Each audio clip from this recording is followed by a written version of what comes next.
চলে এসেছি মাই master is super রিচের ২১তম পর্বের চুলছেঁড়া বিশ্লেষণ নিয়ে। আর এই পর্বে এমন কিছু ঘটনা ঘটেছে যা এক কথায় শ্বাসরুদ্ধ করে। ভাবুন তো একবার, চারিদিকে শত্রু, সংখ্যায় তারা অনেক বেশি, জেতার কোনো সম্ভাবনাই নেই। এই অসম্ভব লড়াইটা জেতার একটাই উপায়, নিজের ক্ষমতাকে ছাড়িয়ে যাওয়া। চলুন দেখি ঠিক কি ঘটেছিল। তো পর্বটা শুরুই হচ্ছে একেবারে টানটান উত্তেজনা দিয়ে। আমাদের নায়ককে দেখা যাচ্ছে একেবারে কোণঠাসা অবস্থায়। শত্রুরা তাকে চারদিক থেকে ঘিরে ফেলেছে, আর ঠিক এই সময়েই সে লেভেল আপ করা শুরু করে। কিন্তু এরপর যা হয় তা কেউ কল্পনাও করতে পারেনি। সে এমন এক শক্তি পেয়ে যায় যা দেখে সবাই একদম হতবাক। আচ্ছা, পরের ঘটনাটা ঠিকঠাক বুঝতে হলে এই দুনিয়ার পাওয়ার লেভেলগুলো নিয়ে একটু ধারণা থাকা দরকার। দেখুন, সাধারণত একজন কাল্টিভেটর গড ট্রান্সফরমেশন লেভেল পার করে তারপর ইন্টিগ্রেশন লেভেলে পৌঁছায়। এটাই হলো স্বাভাবিক নিয়ম। আর এখানেই আসো টুইস্ট, আমাদের নায়ক কোনো সাধারণ নিয়মকানুনের ধার ধারে না। সে লো ইন্টিগ্রেশন লেভেলটা পুরোটাই স্কিপ করে, মানে টপকে গিয়ে সোজা মিডিয়াম ইন্টিগ্রেশন লেভেলে পৌঁছে যায়। ভাবা যায়, এটা তার প্রতিভার একটা ছোট্ট ঝলক মাত্র। আর এই নতুন শক্তি পাওয়ার পর এক মুহূর্ত দেরি করে না আমাদের নায়ক। সাথে সাথেই সে শত্রুদের ওপর পাল্টা হামলা চালায়, আর বলাই বাহুল্য পুরো খেলার চালই একদম ঘুরে যায়।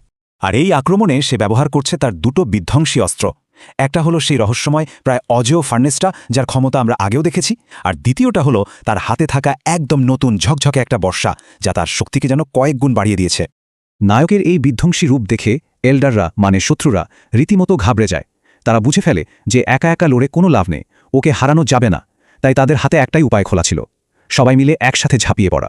কিন্তু তাতে কি, তাদের সবার মিলিত আক্রমণও আমাদের নায়ক যেন ছেলে খেলা করতে করতে থামিয়ে দেয়। আর তারপর ওই তাচ্ছিল্যের হাসি হেসে বলে, তোমাদের দৌড় কি এই পর্যন্তই?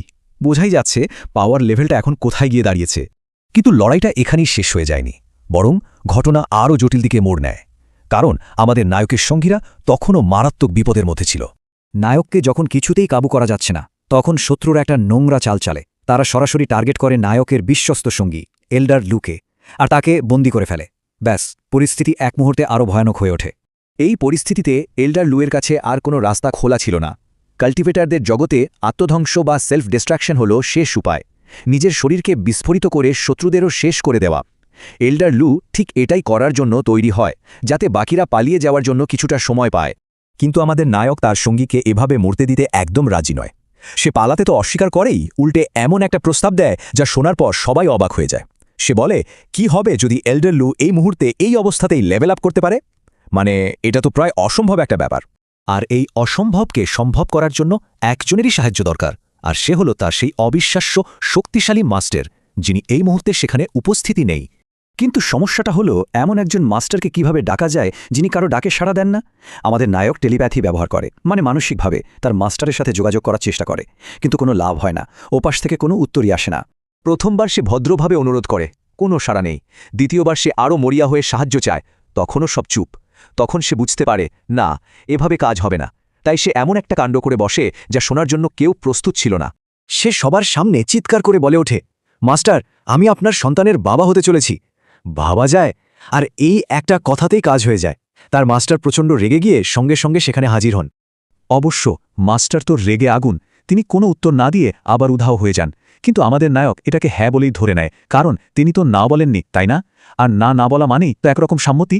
এরপরই নায়ক তার মাস্টারের বাগান থেকে আনা একটা রহস্যময় ফল বের করে, আর সেটা প্রায় মরতে বসা এল্ডার লুকে দিয়ে দেয়। তার আশা ছিল এই ফলের সাহায্যেই এল্ডার লু বেঁচে যাবে আর লেভেল আপ করতে পারবে। আর ফলটা যা কাজ দেখালো তা এক কথায় অবিশ্বাস্য। এখানে দেখুন, ফলটা খাওয়ার আগে এল্ডার লু ছিলেন পিক হিউম্যান ইমমর্টাল লেভেলে, আর অবস্থা ছিল মৃত্যু পথযাত্রী। আর ফল খাওয়ার পর তিনি সোজা পিক আর্থ ইমমর্টাল লেভেলে পৌঁছে যান, মানে মৃত্যুর মুখ থেকে ফিরে এসে তিনি প্রায় ঈশ্বরের মতো শক্তিশালী হয়ে ওঠেন। ব্যাপারটা এখানেই শেষ নয়। এল্ডার লুয়ের এই নতুন শক্তি এতটাই বিশাল ছিল যে স্বয়ং স্বর্গ বা হেভেন্স পর্যন্ত এতে হস্তক্ষেপ করার চেষ্টা করে, কারণ তিনি এই মর্তজগতের জন্য একটু বেশি শক্তিশালী হয়ে গিয়েছিলেন। তার এই শক্তিটা আক্ষরিক অর্থেই দুনিয়ার নিয়ম ভেঙে দিচ্ছিল। তো শত্রুরা তো ভয়ে পালিয়েছে, আর আমাদের নায়কের দলও নিরাপদে নিজেদের জাহাজে ফিরে এসেছে। কিন্তু গল্পের শেষেও একটা বড় প্রশ্ন কিন্তু থেকেই যায়। সবাই যখন তাকে ওই আশ্চর্য ফল বা তার ফার্নেসের ব্যাপারে জিজ্ঞেস করে, সে তখন কৌশলে সব প্রশ্ন এড়িয়ে যায়, কারণ এসবের উৎস তো এক বিরাট রহস্য। কিন্তু এবার নায়কের নিজের মনেই একটা প্রশ্ন জাগে। প্রশ্নটা হলো, তার মাস্টারের দেওয়া এই ফার্নেসটা আসলে কতটা শক্তিশালী? সে জানে যে কোনো হিউম্যান ইমমর্টালের বর্ম ভাঙতে পারবে না, কিন্তু এর আসল লিমিট কত, সর্বোচ্চ কতটা শক্তি এটা সহ্য করতে পারে? আর এই প্রশ্নের উত্তর জানার জন্য সে সদ্য আর্থ ইমমর্টাল লেভেলে পৌঁছানো এল্ডার লুকে বলে তার সমস্ত শক্তি দিয়ে ফার্নেসটাকে আঘাত করতে। আর এখানেই পর্বটা শেষ হয়। একপাশে সর্বশ্রেষ্ঠ আক্রমণ আর অন্য পাশে দুর্ভেদ্য প্রতিরক্ষা। কি হতে চলেছে এরপর সেটা জানার জন্য অপেক্ষা করা ছাড়া আর কোনো উপায় নেই।